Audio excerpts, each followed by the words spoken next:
Assalamualaikum warahmatullahi wabarakatuh. Alhamdulillahirabbil alamin. Allahumma sholli ala sayyidina Muhammad wa ala ali sayyidina Muhammad. Ikhwan dan akhwat yang dirahmati Allah Subhanahu wa taala, bagaimana kabar Anda di Sabtu siang hari ini? Alhamdulillah kembali kita berjumpa dalam program Kesehatan Islami edisi Sabtu di tanggal 25 Desember 2021. Narasumber kita ikhwan dan akhwat telah hadir, Bapak Alfian. Assalamualaikum warahmatullahi wabarakatuh. Waalaikumsalam warahmatullahi wabarakatuh. Sehat Pak Alfian ya? Alhamdulillah sehat Eh, selalu, insya Baik. Allah. Allah Pasien sehatkan. tambah banyak Pak Alfian. Alhamdulillah. Alhamdulillah. Baik ikhwan dan akhwat, seperti biasa kesehatan Islami di hari ini akan diisi oleh Pak Alfian dari Rumah Sehat Indonesia. Nah, nanti Anda bisa menghubungi beliau dan juga alamatnya di mana setelah pemaparan dari beliau. Pembahasan kita yaitu tentang osteoartritis, suatu jenis yang terjadi ketika jaringan yang fleksibel pada ujung tulang mengalami keausan. Ini biasanya terjadi di tangan, leher, punggung bawah, lutut, atau pinggul. Demikian Pak Alfian ya, kalau Ya, saya tidak salah ya. ya. Nanti kita Baik ikhwan dan bahas. akhwat, langsung saja kita akan mendengarkan pemaparan yang akan beliau sampaikan dan kita terhubung melalui aplikasi Zoom Meeting. Saya Abi Agus ditemani Atep, juga ada Fajar di meja operator. Silakan Pak Alfian. Oke, Assalamualaikum warahmatullahi wabarakatuh. Alhamdulillahirrahmanirrahim. Wassalatu wassalamu ala asyrofil anbiya'i wal mursalin wa ala alihi washabihi ajmain. Alhamdulillah kita ketemu lagi di Sabtu keempat ya, karena kemarin Mas Agusnya ke Semeru ya, kalau nggak salah ya. Jadi siaran ulang. Nah sekarang kita live lagi. Kita akan bicara tentang OA ya, osteoartritis. Memang OA ini bisa di sendi leher, sendi panggul, di hip ya, di apa tuh di paha ya, di lutut ya. Nah, tapi kita bahas yang ke lutut ya, karena paling banyak sekali yang pasien di sini keluhannya OA pada lutut ya, OA knee ya. Oke, jadi definisi osteoartritis atau OA merupakan gangguan yang sendi yang bersifat kronis disertai kerusakan tulang dan sendi berupa disintegrasi dan perlunakan progresif yang diikuti pertambahan pertumbuhan tepi tulang dan tulang rawan sendi lutut atau osteofit ya, yang dibilang kapur, serta fibrosis pada kapsul sendi lutut. OA merupakan penyakit gangguan homeostasis metabolisme kartilago. Jadi kita tuh di sendi lutut kita ada kartilago, lapisan lagi ya, dengan kerusakan struktur proteoglikan kartilago yang penyebabnya belum jelas diketahui. Mutakin 2012 yang dikutip, Heromisa 2016. Menurut Nejati 2015, osteoartritis knee ya, lutut maksudnya, adalah gangguan degeneratif dan kronik dari sendi lutut akibat rusaknya kartilago hialin dan umumnya terjadi gangguan muskuloskeletal yang menyerang usia lebih dari 65 tahun ya, kata kuncinya usia lebih dari 65 tahun, tapi ada juga pasien-pasien yang sudah menopause 50, 55 sudah mulai mengalami OA ya, atau dia karena gemuk biasanya. OANI mempengaruhi kemampuan untuk duduk di kursi, berdiri, berjalan, dan naik tangga. Osteoartritis biasanya ditandai dengan gejala nyeri dan disabilitas ya. Becker 2000 yang dikutip Arofa 2007. Jadi nanti orang OA ini yang keluhan di lutut, dia akan susah untuk mau duduk berdiri ya, terus dia berjalan ya, karena dia nyeri ya pada lututnya, atau naik tangga turun tangga ya, karena dia menekan ya. Nanti kita tahu cara mengeceknya bagaimana ya, kita tahu dia OA bagaimana sebelum kita melakukan pemeriksaan ronsen ya. Nah, di sini ada tahap atau derajatnya ya. Derajat menurut Carlegan, Lawrence, Gornale et al. 2016, tahap 0 itu tidak ada kelainan pada sendi lutut ya. Tahap 1 mulai ada penyempitan ruang sendi ya, antara lutut yang bagian atas dengan bawah mulai tersempit ya. Tahap 2 penyempitan ruang sendi yang lebih nyata, jadi nyempitnya lebih kelihatan ya. Tahap ketiga terdapat banyak osteofit dan sklerosis, jadi osteofit itu kapur ya. Nah, terus sudah terdapat sklerosis ya. Tahap 4 osteofit tumbuh besar sampai dia membuat topi ya, tulang-tulang muda. Nah, sklerosis mulai terputus ya. Jadi di situ ada saraf-saraf ya, mulai ke ganggu ya, pembuluh darah bisa keganggu ya. Nah, akhirnya kelainan bentuk pada tulang, bisa dia bengkok ke dalam, bisa dia keluar, kadang X, kadang O ya. Nah, ini adalah anatomi dari lutut, di mana si A itu adalah ligamen ya. Ligamen ini yang pada bagian belakang ya. Kalau misalnya banyak orang cedera-cedera karena main bola ya, putus ligamennya. Ada lagi yang di B itu yang ligamen bagian samping ya, bagian medial ya, bagian medial bagian dalam ya. Ada lagi meniskus medialis. Jadi sebelum kita di bawah setelah kartilago itu ada meniscus ya, di dalamnya sendi lutut tadi. Nah, ada lagi inferior anterior meniscus medial, ada yang di sampingnya ya, sebelah dalam ya. Ada lagi yang E itu ligamentum transversus genus ya, itu juga sama ya, ligamen kita ya. Ada lagi yang F itu tibia, tulang kita yang bawah ya. Ada lagi yang G itu fibula, sebelah tibia itu ada fibula ya. Ini anatomi lutut, belajar sedikit aja ya. Ada lagi ACL ya, ligamentum creatum anterior. Jadi yang paling depan ya. Nah, kalau kita glide dia goyang itu kemungkinan ada masalah di ligamennya. Ada lagi ligamen bagian sebelah kanan. Nah, biasanya yang cedera sering itu bagian medial ya, karena dia nyatu dengan sendi ya. Makanya banyak orang yang pemain-pemain bola cederanya banyak meniscus atau dia kena MCL ya pada bagian medialnya ya. Nah, ada lagi yang K itu femur ya. Jadi bagian femur dengan tibula itu dia agak menyempit ya. Nah, disitulah terjadinya OA ya. Nah, ini ada gambaran perubahan sendi pada OA ya. Tadi di sini ada kartilago ya, ada bursanya, ada cairan sinovial ya. Nah, di sini ada tulang fibula ya, tibia, fibula ini ya, tulang fibula, tibia sama femur yang atasnya ya. Nah, terus di sini sudah mulai menyempit ya. Nah, di sini sudah mulai terjadi rigi-rigi kapur. Nah, ini bantalannya sudah kena ya. Bantalan meniskusnya sudah kena ya. Akhirnya tulang-tulangnya tuh beradu ya. Itu. Nah, penyebab osteoartritis lutut diklasifikasikan sebagai primer ya, idiopatik ya, tidak diketahui penyebabnya kalau primer ini biasanya. Dan penyebab sekunder dari osteoartritis ini adalah post traumatik ya, misalnya dia kecelakaan bisa ya, OANI ini ya, ke kongenital ya, terus malposisi ya, misalnya dia ke dalam nge-X atau dia ke O ya, valgus atau varus ya, gangguan metabolik, gangguan endokrin, gangguan aseptik, osteonekrosis. Jadi pembuluh darahnya itu tidak mengalir dengan lancar ke daerah lutut ya.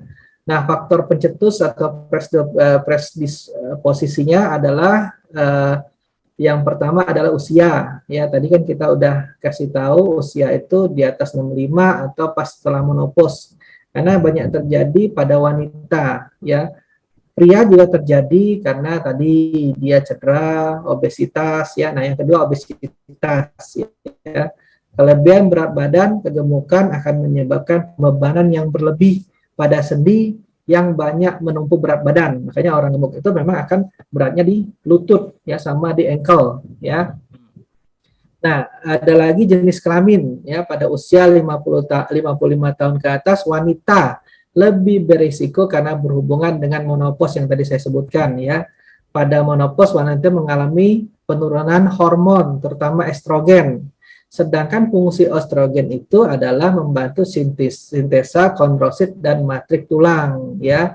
Dan jika estrogen menurun maka sintesis kondrosit menurun sehingga sintesis protein glikan dan kolagen juga menurun dan aktivitas lisosom meningkat. Hal inilah yang menyebabkan OA banyak terjadi pada wanita.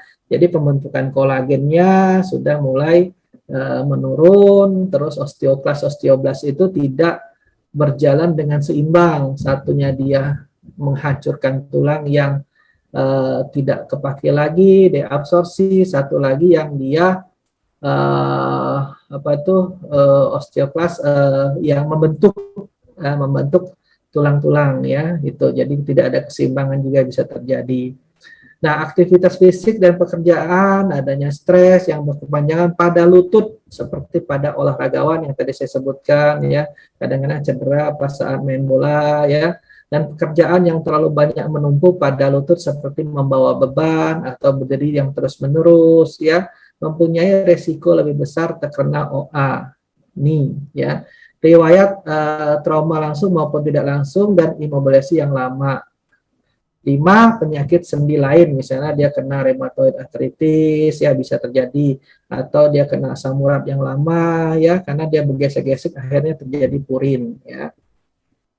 Nah, ini ada patofisiologinya yang tadi saya sebutkan, dari umur, ya, kalau umur tadi di atas 55 tahun, 65 tahun, sejak menopause, ya.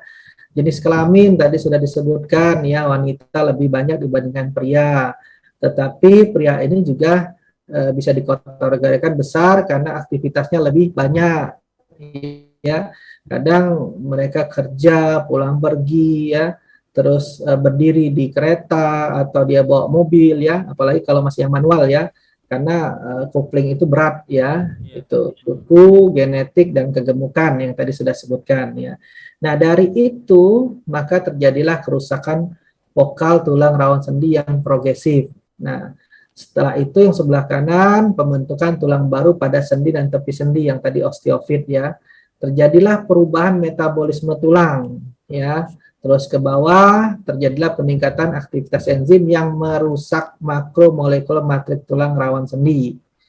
Terus terjadilah penurunan kadar protein glikan. Nah, protein glikan ini banyak dihasilkan dari tubuh kita dihasilkan, tapi banyak sekarang produk-produk yang glukosamin itu ya, itu produk-produknya ya. Nah, terus berkurangnya kadar air tulang rawan sendi, sinovialnya sudah berkurang. Permukaan tulang rawan sendi terpecah belah dengan robekan ya, karena sudah cairannya kurang, terus kadar protein glikan yang membentuk sendi tadi supaya bagus, supaya aman ya, supaya bantalannya aman ya, tekanannya segala macam rusak, akhirnya timbullah robekan, luka, akhirnya terjadilah osteoartritis, inflamasi ya. Nah, manifestasinya menurut Michael et al. 2010 terjadi manifestasi yaitu pertama tuh nyeri, biasa nyeri ya, ada bengkak, ada nyeri, ada merah, ada panas di bagian lutut ya. Ketika mulai melakukan pergerakan, misalnya dari duduk berdiri, mau jalan ya, dari jongkok berdiri ya, itu biasanya terjadi nyeri. Nyeri selama bergerak, dia berjalan ya, apalagi lari ya, lari lebih terasa lagi ya, kecuali lari dari kenyataan ya. Terus nyeri timbul malam hari ya, karena dingin ya, jadi nyeri timbulnya malam hari ya biasanya. Nah, terus kedua kehilangan dari fungsi tubuh ya, yaitu adanya kekakuan karena dia sudah mulai ngerasa nyeri, kan akhirnya dia nggak mau gerakan ya, akhirnya terjadilah kekakuan otot, terus juga terjadilah terbatasnya range of motion, terbatasnya ROM, terbatasnya sendi, ruang lingkup sendi ya. Jadi mau dia nekuk, mau dia ngelurus, nah itu terbatas karena terjadilah sudah osteofit tadi kapur atau celah sendinya udah merapat seperti kita lihat engsel pintu. Engsel pintu itu kan dibikin berjarak, ya. Tapi kalau dia bikin rapat, dia akan nempel kan, susah ngebuka. Nah, sama kayak itu lutut kita, ya. Akhirnya dia terjadilah fleksibilitas dari lengkup sendinya berkurang, ya. Nah, karena dia sudah mengalami begitu, terjadi kelemahan dalam melakukan aktivitas, ya, mulai otot-ototnya mengecil, ya, otot-otot bagian situ, ya, otot-otot di bagian lutut, ya, biasanya pada quadricep, ya, hamstring, ya, bagian gastrok, ya, mulai sudah mengecil betis, paha belakang, ya, paha depan. Nah, tanda gejala lain adanya krepitasi, ya, bunyi krek, kadang-kadang ditekuk, dilipat, dilurusin, krek, ya, bunyi, ya. Nah, terus terjadinya peningkatan kepekaan terhadap dingin dan lembab, ya. Pada saat dingin dia nyerinya terasa banget sampai tertusuk-tusuk kadang-kadang, ya. Nah, kita bisa melakukan pemeriksaan dengan apa? Ya, kita tanya-tanyalah ke pasiennya, ya. Kalau saya tanya dulu, Ibu, kenapa nih keluhannya datang ke sini? Tapi kita sambil melihat dia sudah datang masuk ke ruangan kita tuh kita lihat jalannya bagaimana, ya. Ya, kadang jalannya kencot-kencot sebelah kanan, atau jalannya nahan lah, ya, walaupun dia nggak kencot dia nahan. Ada fase jalan yang hilang, ya, fase misalnya dia ngelewatin fasenya dia jinjit misalnya kan, dia nahannya sebelah kiri, apalagi kalau pakai tongkat kan udah kelihatan, ya, pakai krek, ya. Nah, terus kita tadi lihat tadi pemeriksaan setelah kita tanya-tanya, Ibu keluhannya apa, umurnya kan kita lihat, ya. Terus kalau bapak-bapak kita lihat dia obesitas atau enggak, pekerjaannya apa, ya. Dari situ nanti kita ketahuan sebelum kita melakukan pemeriksaan ronsen, ya. Nah, terus kita bisa lakukan pemeriksaan fisik saat dia tadi diam, dia berdiri, dia ngumpul di mana, ya. Atau saat dia bergerak, ya. Dia bergerak itu misalnya dia jalan tadi, ya, duduk berdiri, ya. Nah, kita lihat, ya. Ada lagi tes cepat, misalnya kita bengkokkan ke kanan, ya. Bukan bengkok ke kanan, bengkokkan ke atas, ke bawah, ya. Namanya tuh fleksi ekstensi, ya. Bisa kita tekuk-tekuk lah, ya, tekuk-tekuk, ya. Terus misalnya kita putar, ya, rotasi, ya. Nah, itu dia akan terasa nyeri biasanya. Atau kita tekan pada sisi yang kanan, yang kirinya, bagian dalam, bagian luar, sisi medial sama sisi lateralnya, ya. Nah, daerah di tuburotus tibia ada apa tuh tendon, nah di kanan kirinya itu, ya, tadi yang di anatomi lutut tadi ada di kanan kiri. Nah, di situ kita tekan-tekan, biasanya dia nyeri, ya, biasanya nyeri, ya. Ada lagi tes khusus, nah, supaya kita biar tahu dia memang OA, ya, tes khusus, ya. Nah, ini tes khususnya yang saya lakukan di klinik biasanya, ya, sebelum kita benerin posisinya. Jadi sebelum kita benerin itu kita pastikan dulu, oh dia benar-benar OA atau keluhan yang lain, ya. Bisa aja karena asam urat, ya, makanya ditanya juga makan 10 jam terakhir bagaimana. Jadi kita harus menegakkan diagnosa itu tepat, sehingga intervensi kita juga tepat. Jadi kita ngobatinya tepat. Jadi kita gali dulu, ya. Setelah itu baru kita benarkan posisinya atau kita terapi yang lain. Nah, ini ada tes khusus namanya McMurray-Seng test. Ini yang menemukannya namanya, ya. Nah, yang tadi saya bilang kita tekuk, ya, sambil kita tekan ke dalam, ya, kita tekuk lagi, kita tekan keluar, ya, kita mengetahui bagian mana yang di dalam atau yang luar yang sakit, ya, bagian medial atau bagian lateralnya. Ada lagi Hapley Gilding test. Nah, itu kita tekan, ya. Biasanya orang-orang itu pas dia ditekan, dikompresi, dia sakit karena dia tulangnya menyempit. Kita tekan sambil kita puter, ya, ke kanan ke kiri, ya. Nah, itu biasanya sakit, ya. Nah, kita ke kanan ke kiri itu kita mengetahui bagian mana nih yang paling sakit, yang bagian dalam atau bagian luar, ya, sisi medial atau lateralnya. Ada lagi suruh dia agak jongkok sedikit, lutut yang sakit, berdiri, ya, menahan, ya. Nah, terus kita putar dianya, kita pegang tangannya, ya. Kalau dia terasa nyeri, nah udah kemungkinan, nah, ya. Tapi kita pastikan lagi, bisa juga ini kan meniscus tear, bisa juga, ya. Tapi lihat usia sih, ya. Kalau usia udah tahu, udah ketahuan, ya. Terus pekerjaan dia, ya. Nah, ada lagi Cherderdorf Walder test. Misalnya kita mau bengkokkan dia ke dalam ya, namanya vagus ya. Nah, kayak gitu dia agak bengkok ke dalam ya, atau bagian varusnya dia melebarkan ya. Nah, ini untuk menegakkan diagnosa bahwa dia OA, yang memastikan lagi bulge sign dan patellar tap test ya. Nanti kita swelling ya, kita swelling kanan kirinya ya, atau sampingnya ada nggak ada terjadi fluid apa tuh ya, cairan berlebih. Nah, terus kita dorong antara dari tibia ke femur ya, terus kita tekan patelanya tuh. Ada nggak dia ngeper ya, ngeper itu apa ya? Nah, ada kayak per ya. Nah, kalau dia nggak ngeper mungkin banyak cairan di situ ya. Itu. Nah, jadi kita banyak sih tes-tesnya yang kita biar tahu oh bahwa dia nih OA ya, oh bahwa dia nih meniscus tear, oh dia nih ligamennya robek ya. Jadi ketahuan sebelum kita pemeriksaan X-ray ya. Tapi boleh kita sarankan Pak, Bu, kita periksa ronsen yuk, lebih memastikan ya. Tapi biasanya pasien ke sini kadang-kadang ada yang sudah bawa ronsen, kadang-kadang juga udah langsung aja berobat ke Pak Alfian deh gitu kan, ronsen lama lagi. Ada juga banyak yang seperti itu. Nah, makanya kita harus bisa mendiagnosa dengan tepat. Supaya apa?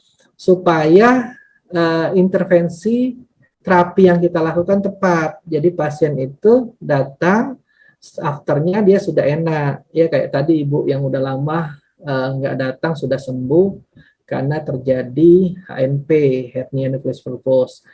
Akhirnya balik lagi sekarang kena lagi ya, udah 3 tahun, 2019 apa tadi katanya ya, masih di depan Pak Alfian katanya, sekarang udah ke dalam. Nah itu kan jaraknya lama banget ya, baru terjadi lagi karena ada salah posisi ya. Nah ada lagi pasien tadi, pasien saya jantung sudah sembuh, bawa kakaknya lagi nih, ada baru selesai itu saya kelihatannya di luar. Nah jadi kita bisa menegakkan diagnosa tanpa bantuan diagnosa dari X-ray. Tapi kalau mau memastikan lagi, mending X-ray ya, lebih pasti lagi ya. Nah, terus intervensinya apa yang bisa kita lakukan? Tadi kan ada nyeri, ada bengkak, ada kaku sendi ya kan, ada tadi akibat dari aliran darahnya nggak lancar kan. Sebab-sebabnya itu kan ada berapa tadi ya. Nah, sebabnya itu kita tangani dulu ya, yang mana mereka itu merasakan nggak nyaman ya. Pasti kan kalau orang nggak nyaman itu kan nyeri kan. Coba yang nggak nyaman apa? Nyeri pasti kan, nyeri atau bengkaknya ya kan. Nah berarti kita kurangin dulu nyeri dan bengkaknya. Ya bisa kita lakukan dengan herbal ya. Herbal itu ada antiinflamasi ya, ada analgesik ya, ada menghilangkan kekakuan sendi. Nah, ada lagi dengan cara dia rise. Rise itu dia rest, istirahat, ya. Dia kompres dengan es, ya, supaya bengkaknya berkurang. Makanya kalau kita bengkak itu kita kompres dengan es. Tapi kompres dengan es itu jangan lebih dari 15 menit, ya, nggak boleh. Karena nanti interstisialnya sama cairan ekstersialnya akan masuk, ya. Malah dia ini bermasalah, ya. Nah, terus lapisin dengan kain ya, nggak boleh langsung dengan es, nanti lengket malah ya. Terus bisa kita kompresi. Kompresi itu dengan kita tekan, misalnya kita menggunakan elastic bandage apa tuh yang kayak di apa orang patah tulang itu ya, atau dengan kita kinesiotaping ya, bisa juga kinesiotaping juga bisa. Elevasi itu kita bisa istirahatkan agak tinggi dikit kakinya ya, supaya dia akan aliran darah itu akan lancar ke bagian itu tujuannya ya. Nah yang kedua bisa kita mengurangi kekakuan sendi ya, karena pasti kaku, orang OA itu pasti kaku ya, sudah sakit nyeri kaku lagi ya, udah apa ya sudah jatuh ketimpa tangga lagi ya, karena dia nggak bergerak ya maksudnya. Nah, caranya gimana ya? Kalau saya kan punya metode sendiri di klinik itu ya, namanya bone fix ya. Metode pembenaran posisi. Jadi kalau memang posisinya rapat ya kita renggangkan. Bagaimana caranya? Ada tekniknya, traksi ya namanya. Tapi traksinya berbeda dengan cara-cara yang umumnya ya. Lebih soft kalau saya lebih soft ya. Bisa juga kita lihat adakah yang sisi medialnya lebih ke dalam atau sisi lateralnya lebih keluar. Nah, itu bisa kita tekan juga, ada tekniknya ya. Nah, yang ketiga itu kita bisa melancarkan aliran darahnya supaya darah itu kan bawa suhu ya, nutrisi dan oksigen. Kalau darah lancar, dia walaupun kena dingin tetap hangat karena darah itu bawa temperatur, bawa suhu. Nah, supaya kepekaan dingin dan lembab tadi sudah aman ya dan terjadi aliran darah lancar, tidak terjadi tadi yang darah tadi tidak mengalir lancar ke sendi lutut. Nah, kalau darah lancar, nutrisi dan oksigennya akan bagus. Nah, makanya akan perbaikan-perbaikan di sendi lutut itu akan lebih bagus. Nah, biasanya saya gunakan terapi lintah. Kenapa terapi lintah? Jurnalnya banyak dan ada ya, leads for osteoarthritis of knee, ya ada itu jurnalnya, penelitiannya berapa pasien gitu ya, 51 pasien kalau nggak salah. Akhirnya bagus ya, kesimpulannya bagus, P-nya ya kurang dari 0,01 ya, 0,05 ya. Oke. Nah, ini ada herbal yang tadi yang saya bilang bisa ngurangin pegel, ngurangin nyeri sendi ya, bisa mengenakkan otot-otot ya, bisa kita gunakan beras kencur ya. Kalau saya kan biasanya sudah paparan, penanggulangannya edukasi ya. Nah, itu lebih jelas supaya pendengar itu lebih care, lebih peduli. Enak kan ada hasilnya, alhamdulillah terbantu ya. Karena kita bisa belajar tanpa jauh-jauh ya. Sekolahnya di sini malah ya. Kalau saya ke sekolahnya babak belur dulu ya. Kemana-mana sekolahnya ya. Nah, alhamdulillah Allah kasih jalan, kita bisa belajar. Harus semangat, semangat ya. Saya aja sampai sekolah lagi ya Mas ya. Nah, khasiatnya menghilangkan pegel-pegel otot dan persendian. Nah, ada bahan beras ya, beras 60 gram boleh sesuai dosis, misalnya yang mau minum sekampung ya, banyakin berasnya ya. Rimpang kencur, beras apa aja, jangan beras mainan ya. Ya, berasnya beras putih ya. Nanti disangrai, caranya disangrai. Nanti saya kasih tahu. Ini rumusnya dulu ya. Ya. Nah, beras 60 gram itu nanti kita sangrai, Mas. Sangrai itu ada kayak di depan tuh panci ya, apa kuali ya, tanpa minyak ya, itu lagi nyangrai berasnya. Ya, sampai dia berbau harum, kuning, enak baunya itu ya. Tapi agak lama, 1 jam plus minus lah. Nah, setelah kita sangrai tadi, kita tumbuk-tumbuk ya. Nah, ada lagi rimpang kencur 15 gram, rimpang jahe 4 gram, rimpang kunyit sekelingking, buah asam jawa 5 gram, buah cengkeh 5 buah, gula aren 15 gram, garam secukupnya. Nah, kencur, jahe, buah cengkeh itu antiinflamasi, analgesik ya. Buah asam jawa ini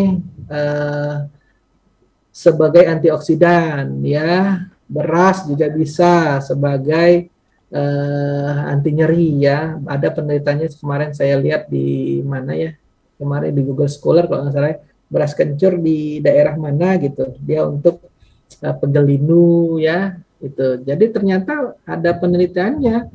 Indonesia ini luar biasa, punya keanekaragaman yang luar biasa ya. Jadi secara tradisional tuh banyak sebenarnya daerah-daerah tuh punya kemampuan resep tradisional tersendiri ya, tapi ya itu tidak dipublikasikan, kadang tertutup. Nah, bisa kita gali kalau kita ada informasi itu bagus loh, bagus banget ya. Nah, terus tadi setelah itu kita hidupkan pancinya, airnya lupa ya, airnya kira-kira 1 liter lah ya. Nah, air 1 liter jadi api itu besar dulu sampai dia mendidih ya. Air itu sampai mendidih ya, sudah mendidih kecilkan apinya ya.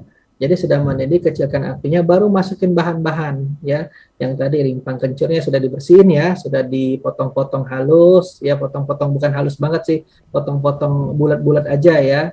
Jahe, kunyit segala macam masuk semua ya. Setelah kira-kira kurang setengah lah airnya atau kurang 40% ya. Nah, kita matikan ya, apinya kita matikan, baru masukin beras yang sudah disangrai tadi ya. Sebentar aja, jangan lama-lama. Lama-lama jadi bubur ya, kita makan deh. Ya, setelah itu diaduk-aduk sebentar, kira-kira 5 menit lah. Nah, langsung kita saring. Ya, kemarin saya sebagai narasumber di Kemensos ya, Kemensos anak-anak disabilitas ya. Jadi saya kemarin bawa juga ini ya. Langsung kita minum. Wah, pada laris manis habis ya. Oke, oh udah habis nih Mas. Baik, Pak Alfian. Habis nih.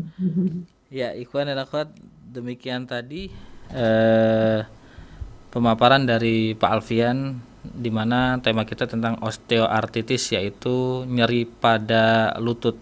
Ini bisa Ya, dikatakan nyeri pada lutut atau sendi ataupun pinggul atau yang berhubungan dengan lutut ya. Nah, sendi yang berhubungan dengan sendi. ya. Ikhwan akhwat, Anda bisa bergabung dan memberikan pertanyaan kepada kami di 0811199970 atau interaktif 0218451512. Kami akan segera kembali setelah jeda berikut ini.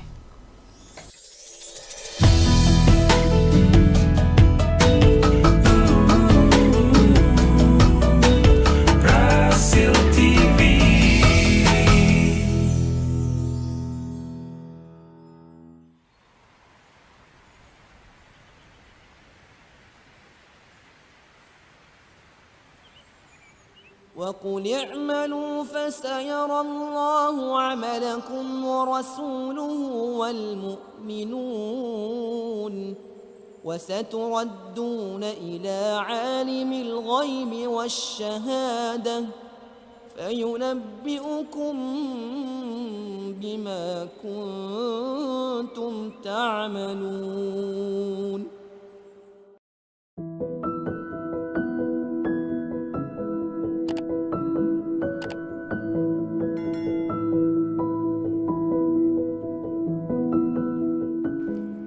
Sungguh nikmat orang yang sudah mendapat perhatian Allah dan Rasul-Nya. Jika perhatian dari atasan, pejabat, dan orang-orang yang berkuasa saja sudah bisa membuat kita kegirangan, bagaimana jika perhatian itu datang dari pencipta alam semesta beserta ciptaannya yang paling indah, yaitu baginda Nabi? Apalagi yang kita cari di dunia selain dua hal tersebut?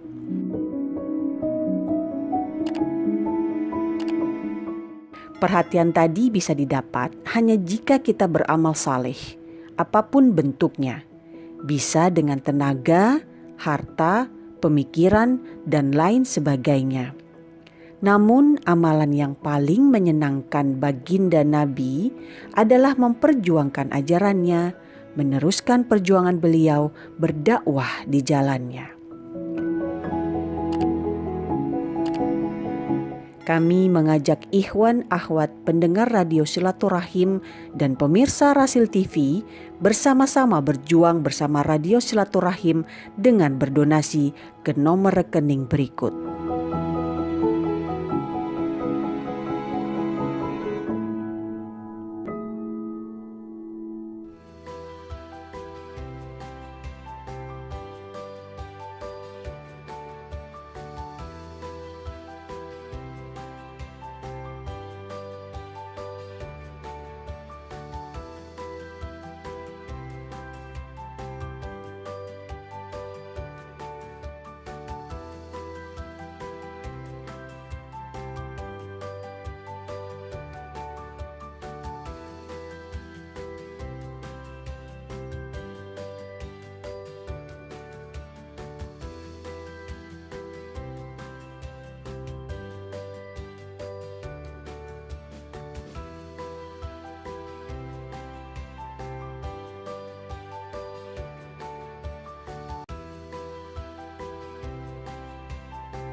Radio Silaturahim untuk Islam yang satu, ikhwan dan akhwat yang dirahmati Allah Subhanahu wa taala. Terima kasih Anda masih bersama kami di dalam program Kesehatan Islami bersama Herbalis RM Alfian, dan kami telah terhubung dengan beliau melalui aplikasi Zoom Meeting, di mana beliau saat ini berada di Rumah Sehat Indonesia di tempat praktek beliau di Jalan Ruyung, Blok A20, nomor 7 RT 4 RW 4 Pondok Kelapa, Jakarta Timur. Anda bisa menghubungi beliau langsung di nomor HP-nya di 0813 8326 2040. Sekali lagi di 0813 8326 2040. Jika Anda ingin berobat ke beliau, harap membuat janji terlebih dahulu melalui WhatsApp, tidak di telepon ya. Karena kalau telepon ini mungkin agak lama, tapi kalau di WhatsApp walaupun dibacanya lama tapi insya Allah dibalas. Itu pesan dari Pak Alfian ke saya tadi. Panjang soalnya. Iya betul. Pak Alfian, ada beberapa pertanyaan yang sudah masuk Pak Alfian ya. Saya akan bacakan terlebih dahulu dari Ibu Nurjanah binti Madio di Singapura. Assalamualaikum warahmatullahi wabarakatuh. Ini tadi Pak Alfian menjelaskan tentang beras kencur. Pertanyaannya adalah, Pak Alfian, apakah beras kencur boleh diminum setiap hari dan apa efek sampingnya? Terima kasih. Oke, kalau beras kencur boleh kita konsumsi tiap hari, aman kok ya. Itu Simplicia ya. Kalau ekstrak, nah hati-hati kita menggunakannya. Kalau ekstrak itu seperti apa maksudnya Pak Alfian? Ekstrak tuh misalnya ini Simplicia nih, 1 karung. Simplicia tuh yang dikeringkan. Misalnya kita dapat bahan dari tanaman ya, kita cuci bersih, kita keringkan.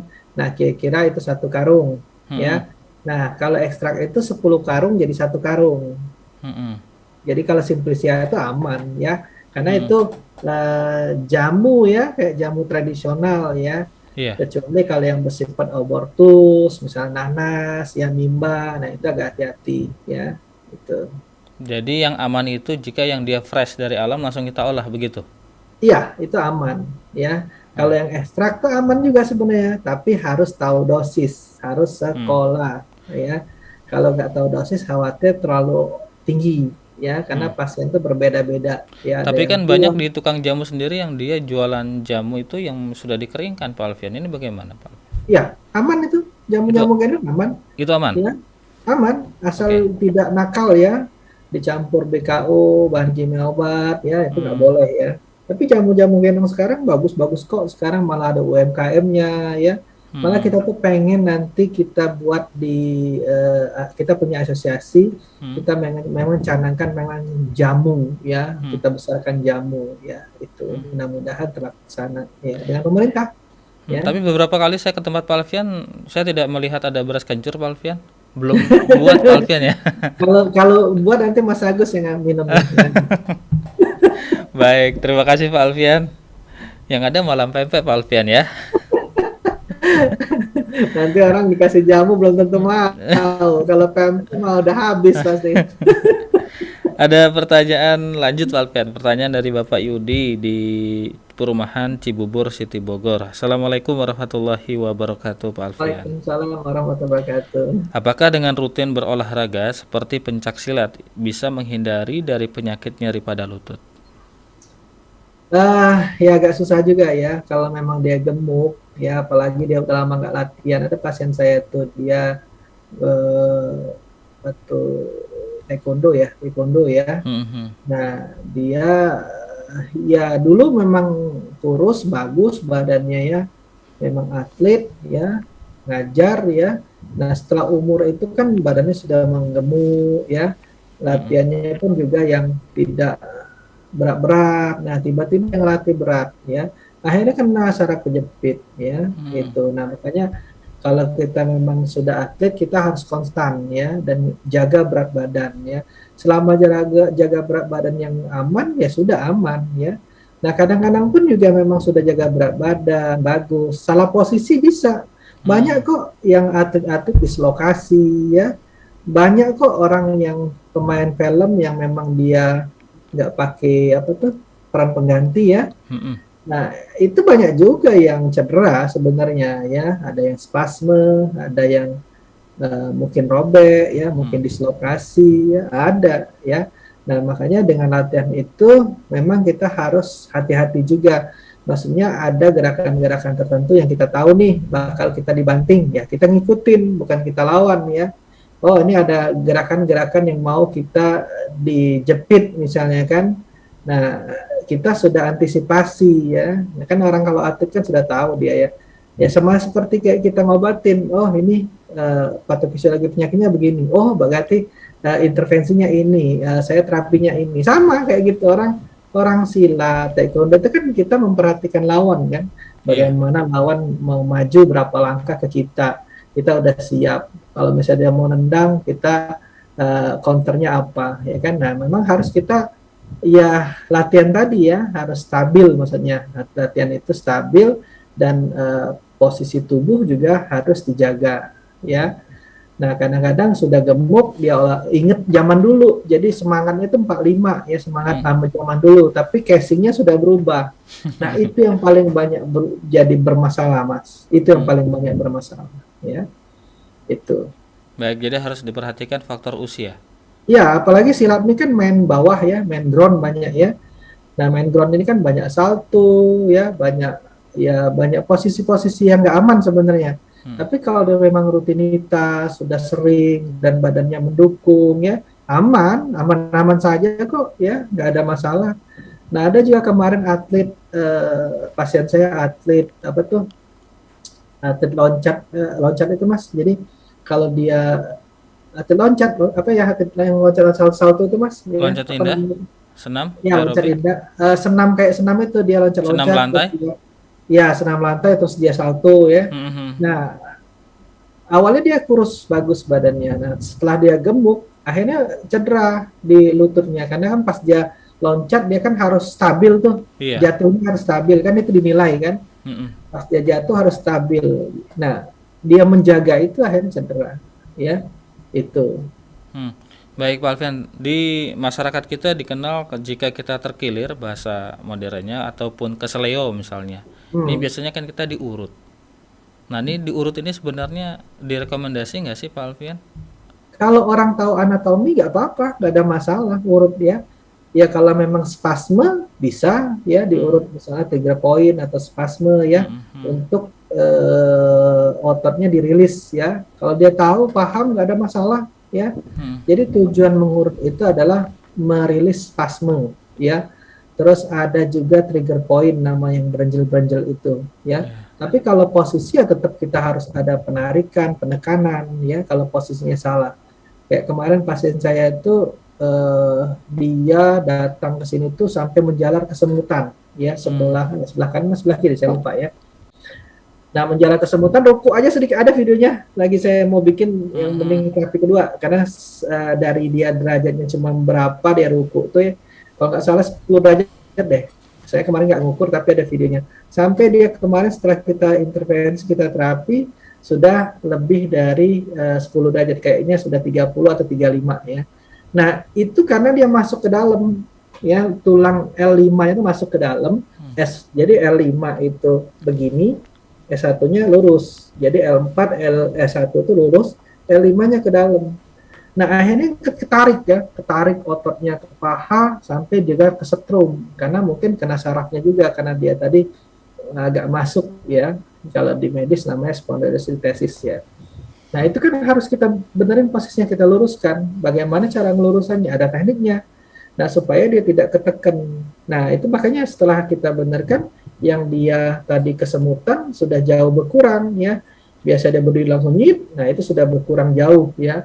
Terus dia sudah bisa ruku lebih fleksi lagi ya, lebih ke bawah lagi. Nah, itu harus kita ada tekanan, ada adjust namanya ya. Kalau kita cuma urut nggak bisa kena. Nah, setelah kita beneran kita perlu urut ya, supaya spasmenya itu atau stretching ya. Kalau saya lakukan stretching ya, bisa juga diurut, tapi kadang-kadang saya nggak ngurut ya, saya stretching ya. Nah, itu kenapa? Supaya ototnya tadi memanjang lagi ya, relax lagi, karena pas dia nyempit itu ototnya pas memendek kan nggak dipakai karena dia kesakitan, dia mau tegak aja sudah sakit, jadi dia jalan nunduk Nah, dia ruku, kakinya nekuk ya awalnya itu. Baik, Oke. Pak Alfian, terima kasih. Pertanyaan selanjutnya datang dari Pak Ridwan. Assalamualaikum warahmatullahi wabarakatuh. Waalaikumsalam warahmatullahi Bertanya agak di luar tema, Pak Alfian. Penyakit mah saya kronis, asam urat, sakit kepala, usianya 65 tahun, badan kurus, kulit pembalut tulang saya. Dan saya pengen nambah berat badan. Apa yang bisa saya makan, Pak Alfian? Terima kasih. Oke, pertama tadi ada mah, ya berarti Mm-mm. saluran pencernanya terganggu, pasti kurus, wajar lah ya. Tapi Ya. kurus juga ada faktor primer ya, adiposa coklat biasanya orang lebih kurus, walaupun dia makan banyak, makan apa tetap kurus, karena langsung jadi energi.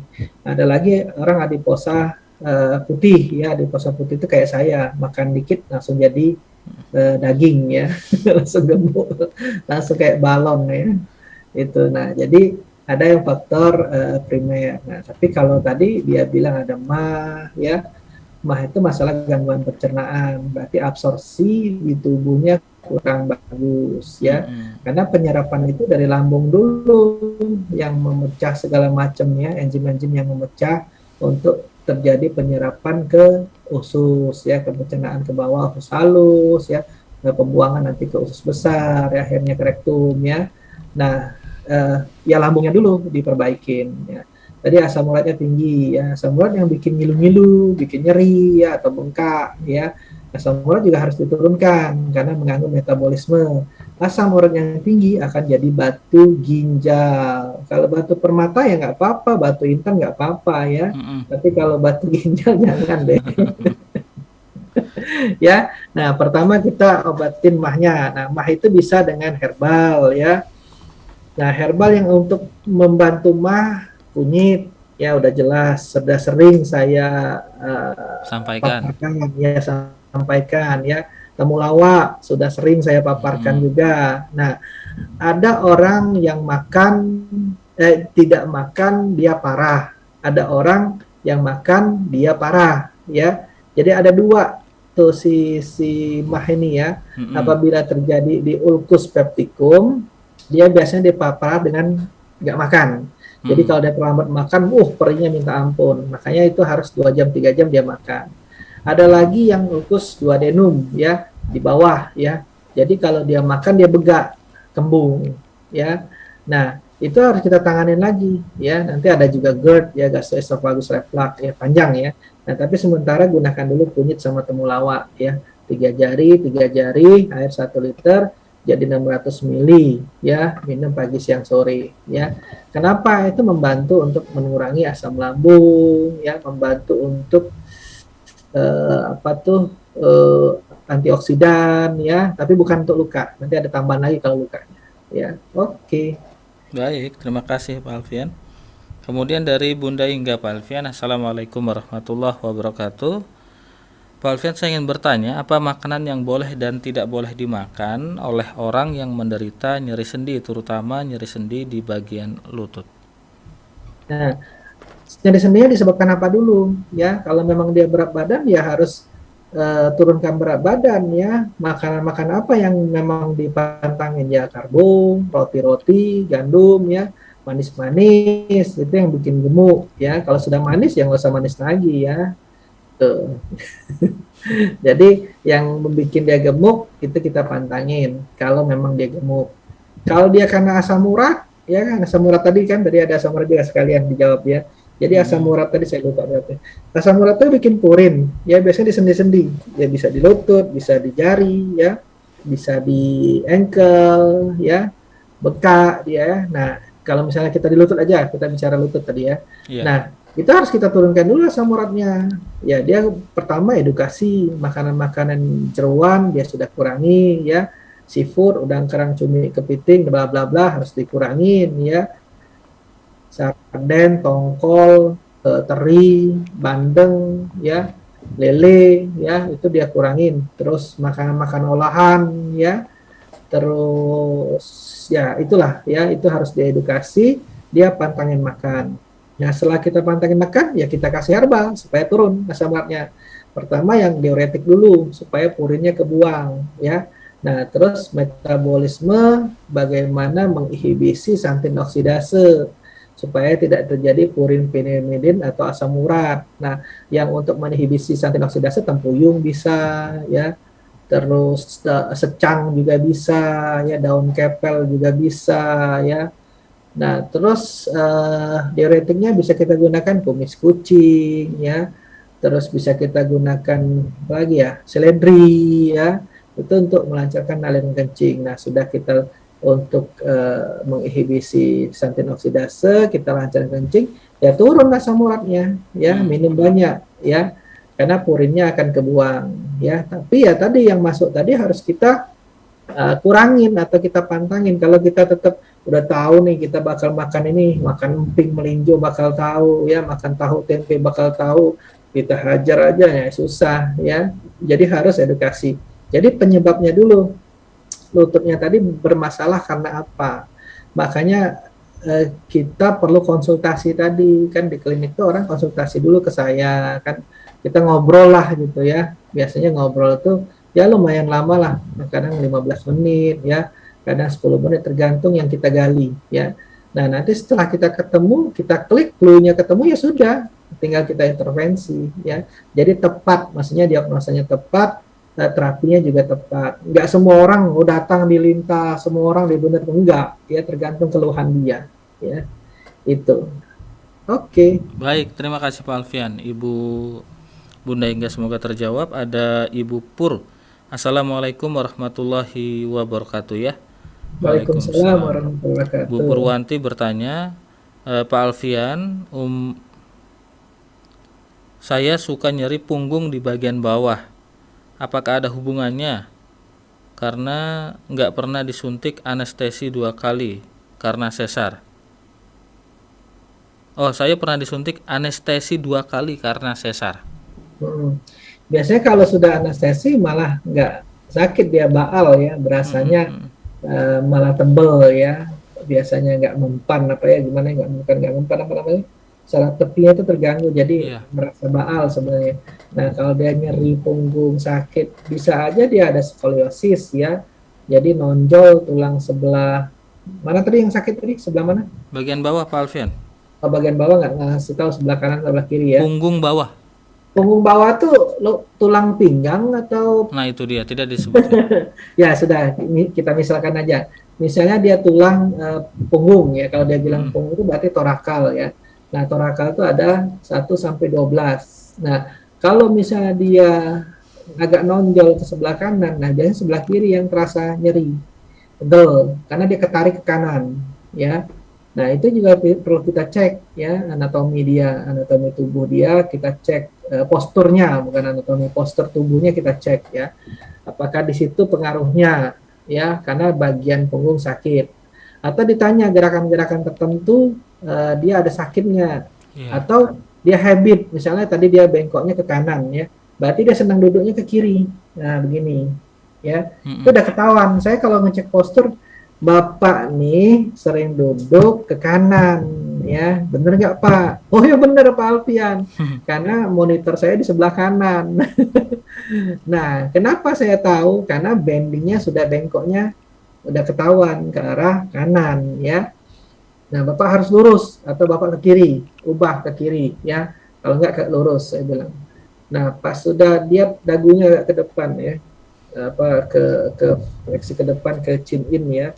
Bapak ini sering komputer ya, karena sudah agak nunduk gitu ya, agak nonjol dikit ya di situ. Nah, dia sering pegal di punggung, bagian leher, bagian pundaknya. Nah, itu juga ketahuan kita posturnya ya, kita perbaikin posturnya. Makanya kita sudah benerin, kita edukasi, suruh senam ya, suruh dia menjaga postur. Makanya banyak pasien saya itu sekali 2 kali terapi sudah sembuh, datang 3 tahun lagi ya, karena lupa sudah senamnya, nggak mau dikerjain lagi, sudah sembuh. Kayak tadi Ibu tadi, ya udah lama banget, 2019 datang lagi ke sini, 2021. Nah, itu sudah lama banget ya. Ibu senamnya lupa ya? Iya Pak Alfian, nggak dikerjakan lagi. Dan tanya, Ibu ingin nggak senamnya? Lupa.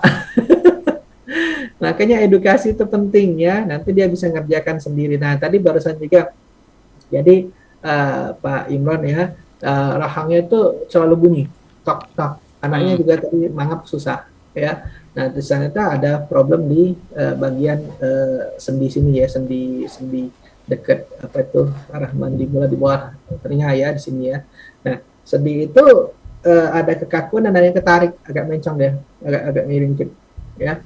Nah, saya terapi, saya massage ya, terus saya ajarkan cara membenarkan sendiri di rumah ya, bagaimana caranya ya, ditekan yang mana. Nah, akhirnya tadi sudah berkurang sakitnya, mangapnya udah bisa, udah enak ya. Nah, tinggal edukasi gitu ya. Jadi pasien itu kita edukasi juga karena dia bisa preventif di rumah, ya, menjaga di rumah itu. Baik, Pak Alfian. Terima kasih, Pak Alfian. Kemudian dari Ibu Hani, Assalamualaikum warahmatullahi wabarakatuh. Pak Alfian, saya ingin bertanya, apakah nyeri sendi sering berhubungan dengan berat badan yang berlebih? Ya, seperti paparan kita tadi kan udah jelas ya. Kalau berat badan berlebih berarti numpunya ke lutut atau ke ankle. Ankle tuh apa ya? Ankle ya. Nah, ankle kita itu numpunya, tapi banyak kan ke lutut, karena lutut tuh yang lebih dominasi, ya. Apalagi kalau kakinya itu flat foot ya, flat foot itu kan rata ya. Nah, agak ke dalam dia kadang-kadang berat badan lagi, akhirnya jadi nge-X ya, jadi vagus ya. Nah, apalagi kalau sudah dia makin berat deformitas, jadi sendi lututnya tuh lari. Ya, lari keluar bisa ya. Nah, berat badan itu pasti sudah ya. Apalagi dia sudah berat badan ngangkat berat terus ya. Itu. Nah, terus dia ada keluhan-keluhan lain, misalnya dia asam urat ya kan, terbentuk purin ya. Lebih cepat lagi terbentuk osteofitnya, terus topinya akhirnya deformitas ya. Memang harus turunkan berat badan. Saya juga menurunkan berat badan agak susah ya. naik turun. Baik, Pak Alfian, terima kasih. Ada Ibu Yanti. Assalamualaikum warahmatullahi wabarakatuh. Pak Alfian, saya ingin bertanya. Saya usia menginjak 25 tahun. Tapi kepala sering sakit, ini penyebabnya apa dan solusinya apa ya Pak Alfian? Terima kasih. Sakit kepala bagian mana? Kadang-kadang kalau cuma sebelah dia migrain. Kalau dia bagian belakang ya bisa juga kolesterol, bisa juga tensi ya sampai ke pundak. Nah, sakit kepalanya ditanya dulu bagian mana ya. Nah, sakit kepala tuh banyak banget ya, bisa karena kolesterol, bisa tensinya tinggi, bisa oksigen ke kepalanya nggak sampai, bisa servikalnya kejepit ya. Banyak faktor banget ya. Atau dia dari mata ya, mata juga kalau dia silinder atau minus ya atau plus itu kadang-kadang juga pengaruh. Kadang-kadang dia kalau sakitnya di alis bisa juga glaukoma ya itu. Jadi banyak faktor yang membuat pusing ya. Iya. Itu kecuali mata pencarian ya itu. Jadi tetap harus kita cari dulu clue-nya apa ya. Kalau cuma oksigen ke kepala ya berarti lancarkan aliran darahnya, bisa terapi lintah, bisa kita kasih herbal-herbal yang melancarkan aliran darah ya. Misalnya bawang putih kalau dia nggak ada alergi atau mah aman ya. Seledri bisa juga kita gunakan, apalagi yang untuk menurunkan kolesterol, temulawak bisa. Tapi kalau dia gemuk ya temulawaknya direbus tapi dibuka supaya minyak atsirnya kebuang. Karena kan temulawak itu bikin nafsu makan kan, ya. Kita mau menurunkan berat badan tapi mau menurunkan kolesterol, kita kasih temulawak ditutup lagi, ya sudah nafsu makannya bertambah. Langsung deh nasi padang, mantap. Ya itu. Jadi baik, harus clue-nya dulu ya. Baik. Pertanyaan selanjutnya datang dari Pak Sunan di Batam. Assalamualaikum warahmatullahi wabarakatuh. Waalaikumsalam warahmatullahi wabarakatuh. Kalau sakit pinggang apa bisa diurut? Nah ini dia. Kalau dia kan ada sakit pinggang tuh macam-macam, ada low back pain, ada HNP ya. Low back pain tuh rumahnya ya. Nah, penyebab detailnya bisa HNP, axialgia ya, spondylolisthesis dan apalagi lah banyak pokoknya ya. Nah, kita lihat kalau dia cuma spasme, misalnya dia salah posisi doang, dia ngambil barang begini, ketarik ototnya doang, bisa diurut ya, kita rilis otot-otot yang kusut tadi ya, kayak kawat apa kayak kabel yang khusus ya, kita urut ya, bagian lastimus dorsinya, bagian erector spine-nya ya, lemesin, urut, lemesin ya. Bagian mana yang spasmenya sampai yang trigger point banjirnya hilang, itu udah sembuh pasti ya. Tapi kalau posisinya dia bukan otot, tulangnya berubah posisi miring ke kanan atau ke kiri atau maju ke depan atau ke belakang, nah itu harus penanganan lebih lanjut. Maksudnya kita perlu adjust, kita perlu tekan, nah itu. Karena nggak bakal dia beres kalau posisinya salah. Karena ototnya pasti akan ketarik terus ya. Apalagi kita cuma kasih obat misalnya, ya hilang nyeri sebentar, ya akan balik lagi, ya. Atau kita panaskan, ya, kita kasih pemanasan misalnya, ya. Nah, dia hilang enak nyaman sebentar, balik lagi, ya. Tapi kalau dia cuma spasme otot, bisa, ya, rilis, dia lepas, pasti hilang, ya. Nah, tapi kalau posisi tetap harus dibenarkan, makanya datang tuh kita lihat posturnya dulu ya, ada miring ada kanannya, kita lihat siasnya pinggulnya ya, pokoknya kita perhatikan semua lah ya, yang mendiagnosa tujuannya ke sana ya itu. Baik Pak Alfian, pertanyaan selanjutnya dari Ibu Tini. Assalamualaikum warahmatullahi wabarakatuh. Saya ada keluhan nyeri pada lutut bagian belakang sudah hampir 1 tahun dan sudah beberapa kali ke dokter dan dokternya juga ganti-ganti. Menurut dokter yang pertama ada varises dalam. Setelah dicek bagian belakang lutut saya. Kemudian saya dikasih obat tapi hilang nyerinya ketika konsumsi obat tersebut. Konsultasi lagi ke dokter lain, dokter yang kedua analisanya beda. Setelah cek darah, puasa, gula darah, asam urat, kolesterol dan semuanya normal. Kata dokter yang kedua kemungkinan rematik. Saya ada hipertensi dan terakhir ke dokter tensi saya 150/100. Usia saya 58 tahun. Sampai saat ini masih minum obat hipertensi. Mau diurut takut salah. Apa saran dari Pak Alfian? Terima kasih. Oke, jadi kalau menurut saya memang jelas itu varises ya, karena di belakang ya, di bagian popltea ya, biasanya begitu ya. Jarang dia misalnya OA ya, jarang sekali. Nah, coba Ibu lihat di belakang lutut itu atau paha ke atas ya, atau ke betisnya ada nggak biru-biru ya, kayak jaring-jaring laba-laba atau biru-birunya banyak.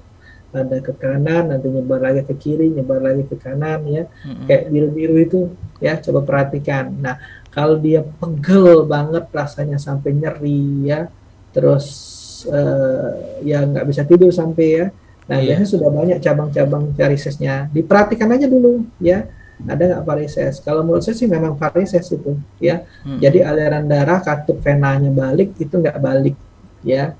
Nah, biasanya saya kasih lintah itu sudah enak, karena lintah tuh inhibit plasmin, jadi tromboksat itu bisa dicairkan dia, yang biru-biru itu bisa langsung hilang, ya, karena dia masuk enzimnya, baru dia isep, ya. Nah, tinggal kita kasih herbal yang untuk melancarkan aliran darah. Kalau menurut saya sih itu vena, ya, karena varises ya, karena aliran darah, ya, itu banyak juga pasien saya yang gitu, ya. Nah, kalau tensi itu berbeda arah lagi, bisa karena sumbatan pembuluh darah, bisa stres ya tensi. Tapi kalau dia cepat turun, biasanya stres karena pikiran. Tapi kalau dia lambat naik, nah itu kemungkinan akumulasi dari makanan ya. Biasanya penyumbatan sehingga jadi vasokonstriksi. Vasokonstriksi menyebabkan tensi naik ya. Tensi naik kalau nggak diobatin, hati-hati jantungnya bengkak, ginjalnya terganggu, harus di maintenance ya. Oke. Baik, Pak Alfian. 2 pertanyaan terakhir, Pak Alfian. Yap. Assalamualaikum warahmatullahi wabarakatuh. Saya Ibu Jilah. Badan saya kurus, dengkul ke bawah suka nyeri. Kalau buat jalan harus pelan, takut dengkul saya kayak mau copot terus jatuh. umurnya? Umurnya 51 tahun Pak Alfian. Tindakan apa yang seharusnya saya lakukan? Dan yang terakhir ini dari Jogja Pak Alfian. Ada dari siapa ini? Rumiati. Apakah penyakit nyeri sendi merupakan penyakit turunan? Terima kasih. Penyakit nyeri sendi turunan. Ya, kita kan tadi ada faktor primer ya. Yang pertama dulu deh. Tadi dia nyeri sendi kayak mau copot ya. Iya. Umur 51. Berarti kemungkinan sudah menopause atau belum ya, antara dua. Coba perhatikan dulu asam urat ada nggak ya, atau memang ada OA ya. Tadi kan bisa kita tes tadi kan dengan dia berdiri satu kaki, tekanan ke kiri ya, nyeri nggak atau ditekan bagian lutut depannya ya, ada patella, ada tempurung ya, tempurung, terus ada tulang bawah itu ya namanya tibia, tuberositas tibia. Nah kanan kirinya itu kita tekan ya, kalau memang dia sakit ya bisa jadi ada OA-nya ya. Karena tadi kurang detail ya. Kalau ya kita contohkan itulah ya. Jadi caranya ya dicek dulu dengan tekanan ya, atau dengan ronsen kalau mau lebih jelas ya, kenapa tuh permasalahannya kayak mau jalan mau copot, karena ibunya kurus kan ya. Betul. Nah, apakah karena dia degeneratif sendi ya, atau memang ada rheumatoid arthritis ya, atau ada asam urat ya. Nah, coba perhatikan juga 10 jam terakhir ada nggak pengaruhnya makan makanan yang seperti tadi yang saya sebutkan yang meningkatkan asam urat seperti jeruan ya, meninjau ya, terus macam-macam tadi ya. Nah, kalau memang terasa ya kemungkinan asam urat ya. Terus yang kedua tadi apa tadi saya lupa jadi. Yang kedua ini tentang dari Ibu Rumiati di Jogja Pak Alfian. Dia apakah penyakit nyeri sendi merupakan penyakit turunan? Oh ya. Jadi kalau faktor primer itu kan ada faktor sekunder, ada primer. Primer itu kan idiopathic, kita tidak ketahui. Bisa aja genetik ya. Ya genetik mungkin dia deformitas ya, misalnya sendisnya tadi nge-X atau nge-O ya. Akhirnya kan nyeri sendi ya. Bisa aja gangguan hormon ya, bisa juga faktor sekunder ya, gangguan hormon tadi ya, obesitas, gemuk ya, terus aliran darah ke situ tidak lancar ya, terus faktor apa lagi ya, trauma ya, bisa juga ya. Tapi kalau memang dibilang untuk genetik ya mungkin bisa aja ya, karena faktor penyakit itu ada primer ada sekunder ya. Itu karena genetik tadi mungkin karena dia tadi vagus varus tadi ya, apa nge-X atau dia nge-U ya, akhirnya kan posisi nggak bagus itu kan akhirnya ngegesek-gesek terus kan. Nah makanya kalau sudah begitu harus kita kasih untuk stabilisasi ya pada lututnya ya, boleh kita kasih knee support ya, untuk yang diikat itu di lututnya ya gitu. Oke. Baik, terima kasih banyak Pak Alfian atas penjelasannya. Itu menjadi pertanyaan terakhir di perjumpaan kita di hari ini. Mungkin bisa ditutup dengan kesimpulan Pak Alfian, silakan. Oke, jadi kita tadi bahas tentang OA, osteoartritis pada lutut ya. Jadi yang pertama ya memang kita harus edukasi ya. Tadi sudah tahu penyebabnya apa, ya kita harus hindari penyebabnya yang faktor sekunder ya. Ya tapi kalau memang kita trauma yang kita nggak bisa tahu ya. Nah, kalau misalnya kita faktor obesitas bisa kita turunkan ya. Misalnya kita apalagi ya, misalnya kita sering mengangkat berat ya, kita kurangin angkat berat ya. Terus kita juga sering olahraga untuk meningkatkan kekuatan otot kita, misalnya sepeda yang aman ya, berenang ya kalau umur tua. Nah, sehingga lutut kita terjaga ya. Kalau misalnya sudah habis lutut itu akan repot ya, sampai bisa dioperasi, diganti ya. Jadi total knee ya, di replacement ya. Gitu. Nah, jadi kita harus terjaga ya. Kalau beras kencur tadi boleh, nggak ada masalah ya untuk ngilangin. Pagi-paginya enak kok kalau kita minum beras kencur tuh, pegel-pegel kita hilang ya, karena memang jelas jurnalnya di antiinflamasi sebagai analgesik ya. Itu sangat bermanfaat. Nah, jadi terakhir ya kita harus edukasi yang tadi. Nah, kita harus menegakkan diagnosa itu untuk apa? Supaya kita tahu terapinya apa yang tepat, intervensinya apa yang tepat, supaya tidak melenceng kemana-mana.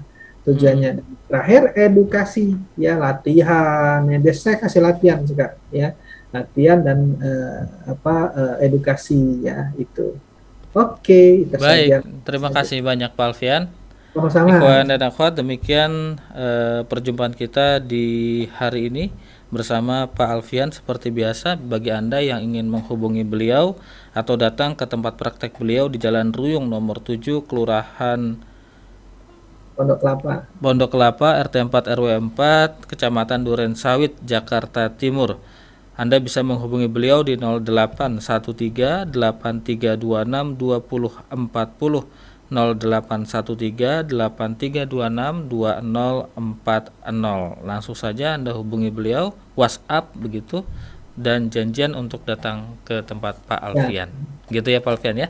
Terima kasih ikhwan dan akhwat. Akhirul kalam, kami yang bertugas mohon undur diri. Billahi taufik wal hidayah. Wassalamualaikum warahmatullahi wabarakatuh.